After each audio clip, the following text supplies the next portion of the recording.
Daniel 12, 1-3, the Special Resurrection, Part 1. In this presentation, we're going to go into what's known as the Special Resurrection. And many of us present truth believers know that this is quite a deep subject. In fact, it has quite a lot of information on it, but yet it's somewhat difficult to go through it all and kind of see the harmony among the different references and so forth. We know that the Bible speaks about it in the Daniel 12, 1-3. And we also know that Sister Ellen White speaks quite a lot about it. And then we have Brother Hoddif, who also speaks a lot about the special resurrection. So what we want to do and endeavor on these series here is kind of harmonize it if we can, and kind of show a underlining thread amongst all the inspired words to get a clear conception of this subject. We know that, unfortunately, this has been a debate that's been going on for years. We know that Mother, which we always refer to as the SDA Church, specifically the leadership, has called out us present truth believers for the confusion of this subject. And I don't think that that's something we should be proud of as present truth believers, to have a study, have a subject that is confusing, especially to Mother. When we go ahead and present that to her, she's left with so many questions, particularly, we have to say flat out that often we proclaim that Ellen White was wrong. She was in error. She prophesied falsely. And of course, Mother has a hard time understanding this and believing it, and rightly so, because if we stand in that position, we're gonna be in trouble, I think, as we will show in this presentation. So we've prayed. We ask that you do the same. And once you claim the promise that the Lord will guide you in all truth, He indeed will do that. So we've prayed, and after you've paused the video, we can continue. Let's begin.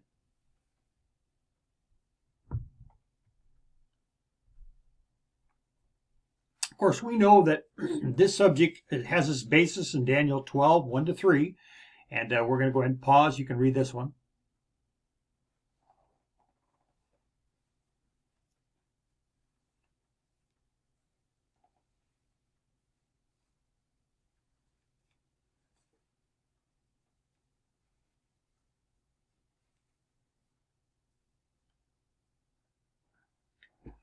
So where we get the special resurrection from is basically the words, "And they that be wise shall shine as the brightness of the firmament, and they that turn many to righteousness as the stars forever and ever."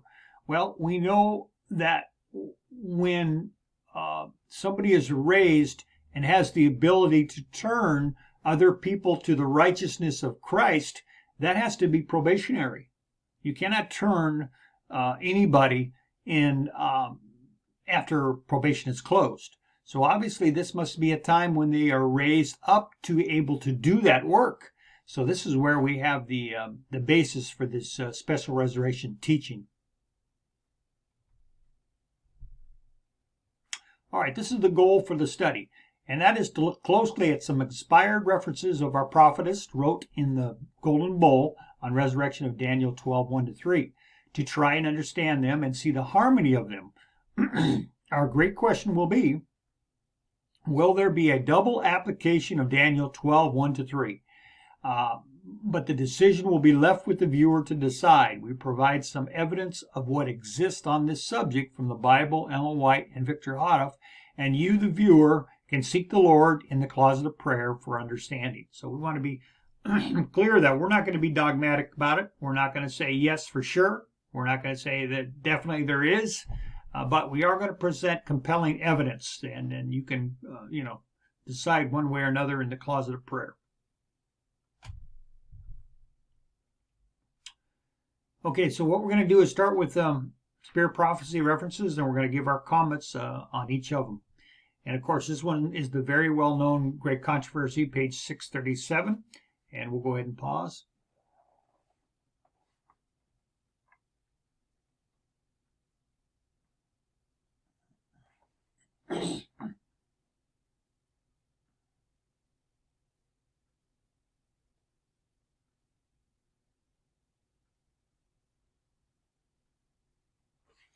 Okay, so this is a very, very well-known one, and we want to see exactly what it's saying. So the clear points that we get from this is that the faithful SDA are raised up. Those who pierced him are raised as well. The wicked opposers of his truth are made to see their mistake, observing those who God honors. And number 4, these wicked are not just limited to the piercers, but all others who work violently against his truth. So apparently, in this one reference, we can surmise that inspiration is telling us that the SDA, along with others, are going to be raised. Now, it didn't give us a specific timeline in that last reference, but we'll look further and it'll become a little bit more clear. All right, I want to go back to that word all, because that's a interesting word, and I think it should be cleared up. Based on what we learn further, the word all in this context would mean that with this last group of resurrected ones, it now constitutes all of the special resurrected ones. The number is complete, thus it is now an all. This does not preclude the raising of some in a prior special resurrection.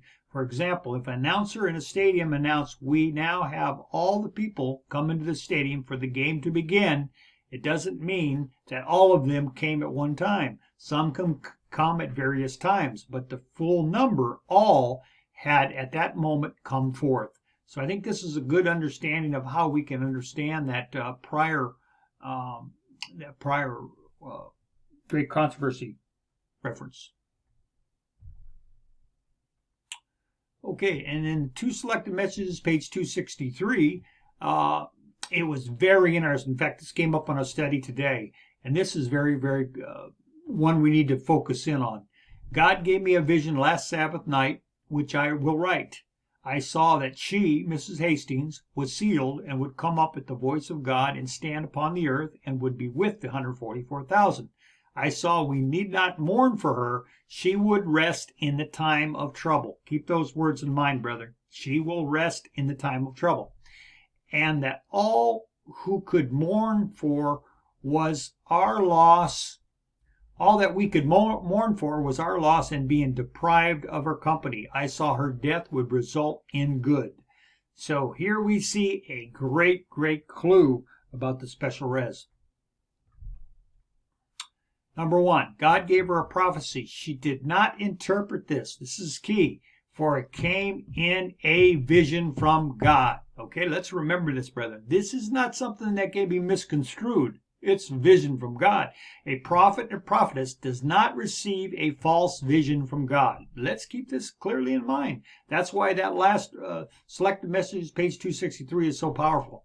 Mrs. Hastings, a faithful SDA member in E.G. White's time, could rest in the time of trouble, would rest in the time of trouble, the post-Ezekiel 9 trouble.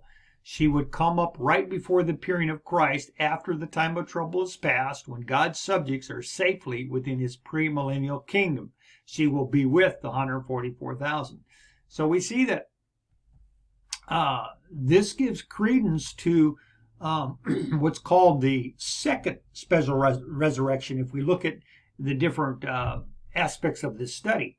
And we see that Mrs. Hastings is a classic example of those that will be brought forth in this second special resurrection, because we know that she's not going to be brought forth during the time of trouble, which is during probationary time. We know that from our studies that Jacob's time of trouble and the great Daniel time of trouble happens in the probationary time, where the faithful and God's people are battling against the workers of Satan, and it's such trouble all around the world. Well, she's going to be resting during this time of trouble, and then she will be called up. So we know that this is a very clear reference that gives us more light. Okay, we have another one, Great Controversy, page 613. We'll go ahead and pause. You can read this one.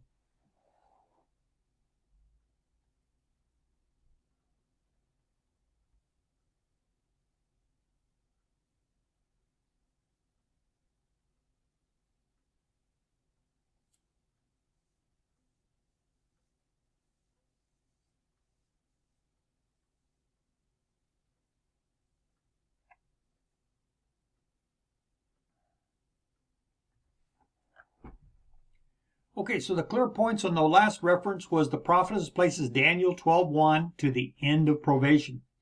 The delivered ones are those who are now done with their work. So this is key. We have to remember that these are finished servants of God. And Daniel 12:1's application is when Jesus is done in the sanctuary. So clearly, Great Controversy, page 613, is placed at the end of at the close of probation. In other words, it's no longer a probationary time.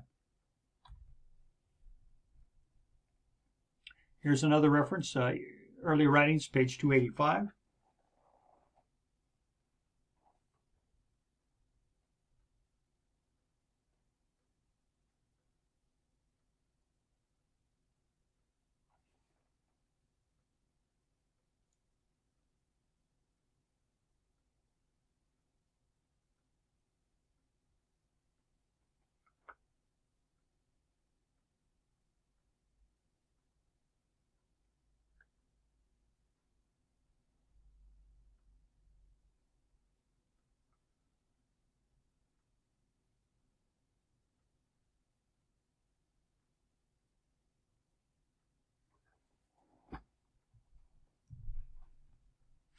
All right, this is pretty clear. The prophet describes the Lord's second coming. The faithful SDA come forth from their graves and hear God's covenant. So again, we see that Spirit prophecy is placing emphasis on what's called that second special resurrection. And the preponderance is getting pretty heavy here. Okay, we have the next one, Testimonies, Volume 1, page 131 to 132. I was shown the company present at the conference, said the angel, some food for worms, some subjects of the 7 last plagues, some will be alive and remain upon the earth to be translated at the coming of Jesus. So this is another one that is very, very powerful, brethren. We have to understand this.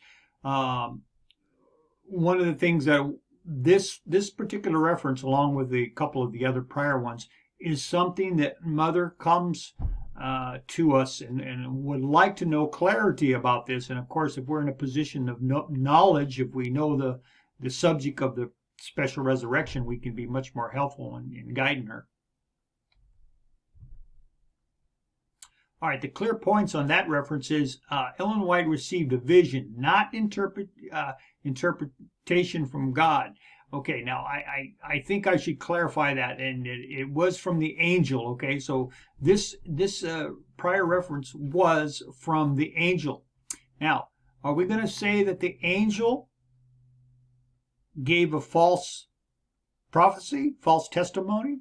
We cannot do that, brethren. We have to stand upon that as truth.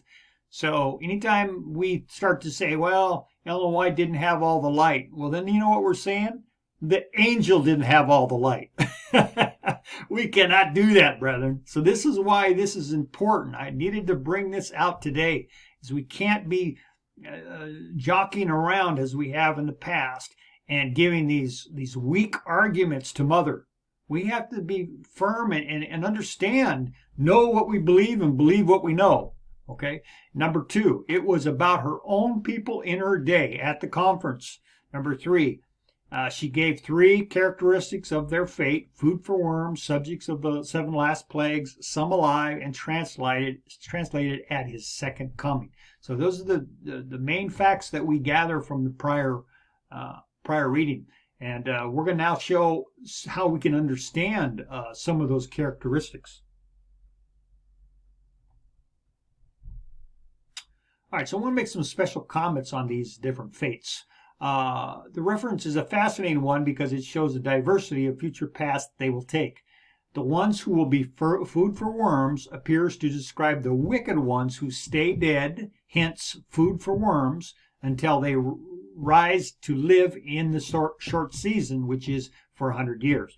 And so for some of you who may not know, this understanding of the short 100 years of the wicked on earth after the 1,000 years in heaven comes from the early SDA belief as found in Signs of the Times, dated April 19, 1910, describing Isaiah 65:20. Also from Brother Hoddif's interpretation of the Noah flood type antitype. So that's a study that really isn't well known among us present truth believers, particularly the Seventh-day Adventist. But anyway, this gives a good understanding of those she saw who the angel said would be food for worms. They will stay in their graves all the way until that short special season.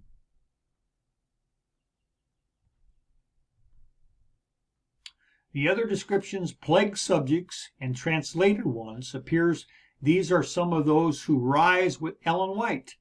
However, including both the good and the bad, because obviously some suffer the plagues and others get translated. The good are those who died in the faith and in good standing with the Lord, the ones who are described as being with the 144,000. Consequently, the good ones take up the work once more. And that's a very key reference there, 7 Testimony, page 17. We'll go into that a little further here later. But so we can see that when she saw those conference people, the angel was telling her that she would see them and they would be plague subjects and those who are faithful SDA. And they would come up at the time with Ellen White. Now we'll find out further that Ellen White is not going to be raised in this second special resurrection in the seventh last plagues, or the 6th, whatever time period it is in the plagues there. But she's going to be able to take up her work once more. Very key. So did Ellen White show another time for an SDA resurrection? In other words, did she show, we've already seen she shows a period in the time of the plagues, but did she show another time for the SDA to be raised up? And of course, we find that in 2 very clear references. The first one is Early Writings, page 33. At the commencement of the time of trouble, we were filled with the Holy Ghost as we went forth and proclaimed the Sabbath more fully. So that's a very clear reference right there that she would be working, proclaiming the Sabbath more fully. Your work, my work, will not cease with this life. For a little while we may rest in the grave, but when the call comes, we shall in the kingdom of God take up the work once more. So the key point in both these references is they cannot be in the time of the plagues. This is very clear. If she works, how is she going to work in the time of the plagues? There's no souls to work for. The work is done. So these 2 references are very telling and shows that the Spirit Prophecy understood that there was a different time periods of these resurrections of Daniel 12 as seen by the clear references. All right, so let's conclude our summary here, and that is the prophetess makes clear references based not only on her inspired interpretations, writings, but on God's visions and the angel declarations, which cannot lie. Let me repeat that again. We can, say, oh, her interpretations did not have light and this and that, but are we going to say God lied when he gave her a vision? Of course not. We're going to say the angels lied? The angels prophesied falsely? Of course not. So we have to stand on what she saw, and she was faithful in writing out exactly what she saw. So that's why we have to stand upon these solid foundations. We cannot say she did not have the light on these visions of God. Therefore, we must seriously consider that these visions and writings are a correct and true prophetic timeline for the special resurrection of Daniel 12, 1-3. In the next presentation, we will compare these with Victor Hoddif's writings and try to harmonize them. Finally, to try and reach some conclusion on the special resurrection for your consideration. Again, we're not saying dogmatically that this is the way it's going to be. But the preponderance of evidence will make sure to be seen if you're going to study this out. We as Present Truth believers know that Mother, the SDA, are right to call us out on this confusion. And we must be ready to answer with a clear, thus saith the Lord. So that's the purpose of this study, brethren, is to give us something solid to come back to Mother on. Okay, we cannot do as we've done in the past and say, oh, she didn't have the light, meaning she lied, meaning she prophesied falsely. No, that's false. That itself is false. So we have to understand that this is the way that God gave her the clear understanding of these resurrections, and there's obviously a double placement here. Okay, she has to go to work. That means she has to be raised up in a certain time. Mrs. Hastings, for example, is not going to go to work. She's going to rest in the time of trouble. She's going to come up later, right before Christ's appearing. Now, you're going to tell me they're both the same? Of course not. They're totally different time periods. So we need to study this out and get a good clarification of the truth. So thank you again for studying. This is just part 1. We're going to be back with part 2, and we may even go into part 3. Like I said, this study of the special resurrection is not simple, and we'll be the first to admit. It's kind of similar to Jacob's time of trouble. That's very similar and deep. It's got a lot to put together, and so this is something we hope to clarify with the next post with Brother Hodoff's understanding, and make harmony. That's the goal. Is we're going to try to see if we can get some kind of harmony going on here. So thanks again, brethren, and until next time, may the Lord continue to guide you into all truth. Amen.